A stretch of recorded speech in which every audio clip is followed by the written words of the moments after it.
Assalamualaikum warahmatullahi wabarakatuh. Selamat pagi buat saudara-saudara semua. Coba kita akan bahas yang menarik di Kabupaten Kuningan, yaitu tentang tunda bayar atau gagal bayar yang sampai saat ini entah seperti apa penyelesaiannya, kita juga belum tahu karena pertanggungjawaban publik dari pemerintah daerah terkait gagal bayar saya belum lihat di akun manapun. Yang terdengar kemarin itu sebesar 253 miliar. Nah, yang jadi pertanyaan itu kenapa bisa gagal bayar atau tunda bayar? Sederhananya mungkin pendapatan itu lebih besar atau pendapatan lebih kecil daripada pengeluaran. Apakah ini pengeluaran yang terakumulasi beberapa tahun atau misalkan dalam 1 tahun anggaran, sehingga asumsi-asumsi pendapatan yang tidak tercapai sementara pengeluaran karena memang sudah dianggarkan dan tidak direm atau tidak dievaluasi terus pada saat pendapatannya itu seperti apa. Contoh misalkan pendapatan APBN itu berapa, terus kemudian pendapatan bantuan keuangan provinsi berapa, dan pendapatan asli daerahnya itu berapa. Jadi itu tidak terkontrol, pengeluaran terus dilanjutkan karena dengan asumsi dulu adalah perencanaan yang diasumsikan, bukan perencanaan yang pasti, sehingga ketika realisasi pengeluaran terus dikeluarkan sementara pendapatan tidak terbendung, ada pengurangan atau ada kekurangan. Nah, itulah mungkin salah satu penyebab dari terjadinya gagal bayar. Nah, yang jadi persoalan hari ini di tahun 2024 ini, bagaimana solusi pemerintah daerah, khususnya Pak PJ ini dengan Pak Sekda, menyelesaikan persoalan-persoalan tersebut. Nah, yang pernah kita dengar bahwa Pak PJ lebih mengedepankan hak-hak dari ASN yang tertunggak dulu. Nah, sehingga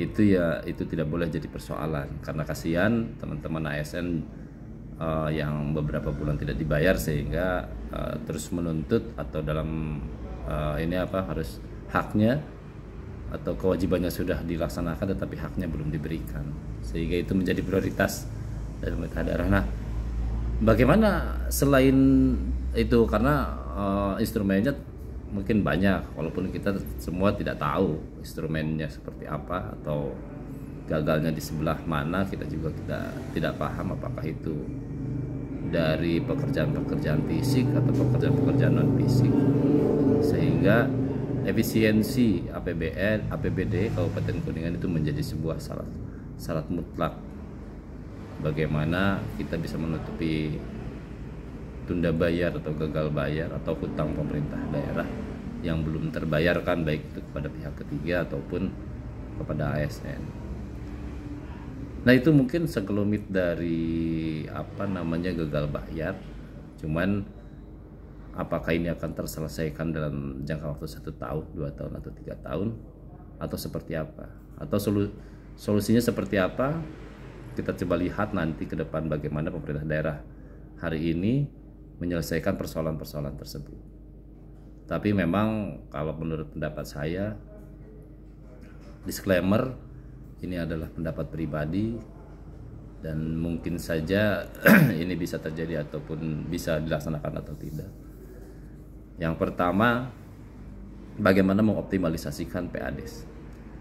Bagaimana PAD itu optimal dari sisi pajak, dari sisi retribusi, atau dari sisi yang lain, sehingga target-target yang kemarin di 2023 direncanakan di 2024 itu bisa terrealisasi. Nah, apakah cukup dengan kisaran 300 atau 500 miliar PAD itu menutupi hutang? Ya, kalau hutangnya misalkan 253 sesuai dengan apa yang saya dengar, 253 miliar itu ditutup dengan PAD, bisa tutup saja dengan PAD murni. Tetapi apakah itu akan menjadi solusi atau malah menjadi persoalan baru? Nah, persoalan barunya ya bisa saja terjadi karena nyaris tidak ada kegiatan yang didanai oleh APBD kabupaten. Pemeliharaan jalan, terus kemudian yang lainnya. Nah, postur APBN hari ini juga kita belum tahu seperti apa, karena sampai saat ini juga kita mencoba untuk mengetahui apa saja yang dianggarkan di tahun 2023 kemarin untuk pelaksanaan 2024. Agak sulit mendapatkan berapa jumlah APBD, terus kemudian kegiatan-kegiatan apa saja dan sumbernya dari mana, itu agak sulit, sehingga kami selaku masyarakat hanya bisa memperhatikan. Solusinya mungkin kalau saya sih tidak mudah juga gitu. Tetapi mungkin ini bisa menjadi solusi. Yang pertama adalah bagaimana kegiatan-kegiatan yang didanai oleh APBD provinsi dan APBN itu yang dimaksimalkan, dan kita mengurangi anggaran-anggaran yang didanai oleh APBD. Nah, ada urusan wajib itu saya pikir sudah tertutupi oleh APBN. Urusan wajib yang paling penting adalah bagaimana kita membayar ASN yang bekerja di pemerintah daerah Kabupaten Kuningan. Saya pikir itu tidak bisa lagi bahwa itu tidak tersalurkan karena APBN sudah menjaminnya. Nah, yang jadi persoalan adalah ketika APBD kabupatennya dipakai menutupi hutang semua, maka tidak ada kegiatan tadi seperti yang saya sampaikan. Nah, caranya apa? Apakah kita bisa mendorong dari sisi pendapatan asli daerah, baik itu dari pajak ataupun dari retribusi, sementara perkembangan ekonomi di Kabupaten Kuningan yang kita lihat, salah satu contoh saja ada pengurangan retribusi pajak reklame di Jalan Siliwangi. Kenapa? Kita lihat sekarang memang lebih cantik, lebih bagus, lebih rapi, tetapi di sisi yang lain iklan-iklan yang biasanya itu bayar pajak itu menjadi tidak ada, walaupun memang tidak signifikan karena itu hanya beberapa saja, tetapi kan itu juga menjadi salah satu unsur yang bisa mengurangi pendapatan asli daerah dari sisi pajak atau retribusi. Nah, atau misalkan yang lainnya. Nah, kita yang kita harapkan itu bagaimana PAD itu didorong melalui pajak daerah. Melalui apa? Kedai-kedai kopi, rumah-rumah makan, terus kemudian tempat-tempat rekreasi. Saya pikir itu juga bisa menjadi salah satu alternatif untuk bisa menaikkan pajak atau retribusi. Karena saya sering ngopi beberapa kali di beberapa tempat, tidak ada itu yang namanya pajak daerah, atau kita kurang begitu paham pajaknya seperti apa. Tetapi itu kan salah satu kita juga bisa mendapatkan pendapatan asli daerah. Terus berikutnya adalah bagaimana yang biasanya kewenangan yang dilakukan oleh daerah diserah terimakan dulu ke pusat.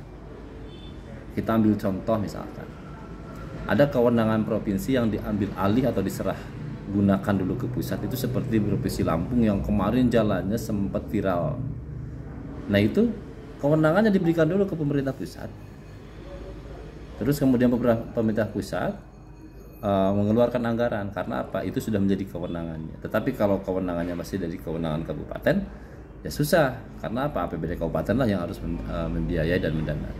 Nah, sehingga maka solusinya adalah bagaimana pemerintah daerah melalui KPJ ini mendorong rekan-rekan di SKPD itu untuk bersilaturahmi, untuk mencari celah atau peluang. Karena Kabupaten Kuningan kalau tidak bisa melobi baik itu di provinsi atau di pusat, ya susah juga. Karena mendongkrak APBD murninya itu agak kesulitan karena potensi yang segitu-gitunya. Jadi potensi yang memang untuk mengandalkan naik PAD itu agak susah. Contoh misalkan di rumah sakit, ada yang kalau rumah sakit umum ya itu sudah BLUD, tetapi ada rumah sakit Linggarjati yang apakah memang kita harus mendorong dari itu, kan tidak juga. Karena otomatis kalau pendapatan rumah sakit itu berarti kan banyak orang yang sakit. Kan itu jadi ironis kan gitu. Nah, sehingga bagaimana juga misalkan potensi parkir, potensi persampahan, potensi-potensi yang lain yang memang potensi-potensi itu bisa mendongkrak pendapatan asli daerah. Nah, sehingga hutang yang sekitar 253 miliar itu bisa diselesaikan dengan ya minimal tadi mendorong semua stakeholder untuk mencari peluang, apakah itu ke provinsi atau ke kabupaten, sehingga perputaran roda pembangunan di Kabupaten Kuningan tidak terhenti hanya karena gagal bayar. Nah, terus kemudian tadi ada beberapa kewenangan yang selama ini dilakukan oleh pemerintah daerah, bagaimana caranya, dan ada mekanismenya untuk diserahkan dulu ke pemerintah pusat untuk menarik anggaran, sehingga jadi kewajiban pemerintah pusat. Nanti setelah beres mungkin itu bisa dikembalikan lagi atau bisa dipinta lagi jadi kewenangan kabupaten. Dan itu sudah banyak kabupaten kota lain yang memang melaksanakan itu. Nah, sehingga yang kita harapkan gagal bayar yang cukup besar itu atau tunda bayar itu bisa terselesaikan dalam waktu yang tidak terlalu lama, karena besok itu akan ada pilkada 2025, itu adalah perencanaan tahun ini, sehingga bupati siapapun nanti akan terpilih itu tidak memiliki beban masa lalu, beban yang memang secara kasat mata terlihat pemerintah daerah Kabupaten Kuningan masih punya tunggakan kepada pihak ketiga ataupun kepada ASN. Itu saja yang bisa saya sampaikan. Assalamualaikum warahmatullahi wabarakatuh.